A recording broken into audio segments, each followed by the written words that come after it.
پیارا نبی ہے وہ سونا نبی ہے۔ السلام علیکم۔ اعتکاف کے بارے میں چند ایک مسائل ذہن نشین فرما لیں۔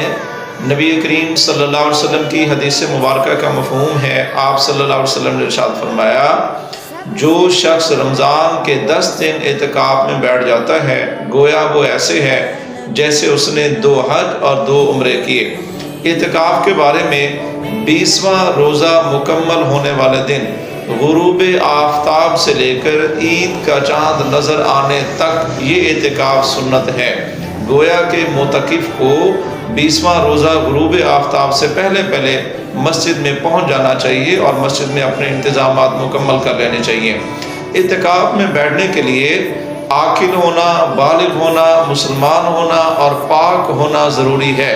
اگر کوئی ان شرائط پہ پورا نہیں اترتا تو اس کی طرف سے اعتکاف نہیں ہوتا۔ اعتکاف میں بیٹھنے کے لیے اگر کوئی ایسا شخص ہے کہ جس نے پہلے 20 روزے بالکل نہیں رکھے، آخری 10 روزوں میں وہ بیٹھ جاتا ہے، روزے بھی رکھتا ہے، عبادات وغیرہ بھی کرتا ہے، تو ایسا شخص بھی اعتکاف میں بیٹھ سکتا ہے۔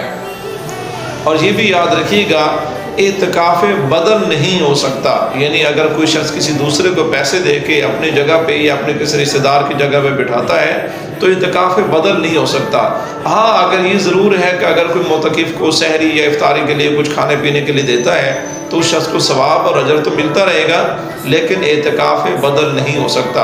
علماء نے یہ ضرور لکھا ہے کہ ہم جب بھی نماز پڑھنے جائیں رمضان المبارک میں، جب نماز پڑھنے جاتے ہیں تو یہ نیت کر لیا کریں کہ ہم جتنی دیر مسجد کے اندر ہیں ہم اعتکاف کی نیت کرتے ہیں۔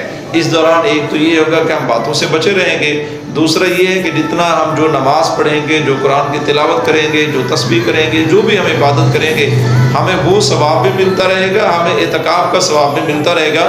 تو یہ نیت کر لینا مناسب ہے۔ یہ بھی یاد رکھیے گا کہ جب اعتکاف کے لیے بیٹھتے ہیں تو زبان سے نیت کر لینا ضروری نہیں ہے، دل سے نیت کر لینا بھی کافی ہے۔ شکریہ۔ السلام علیکم۔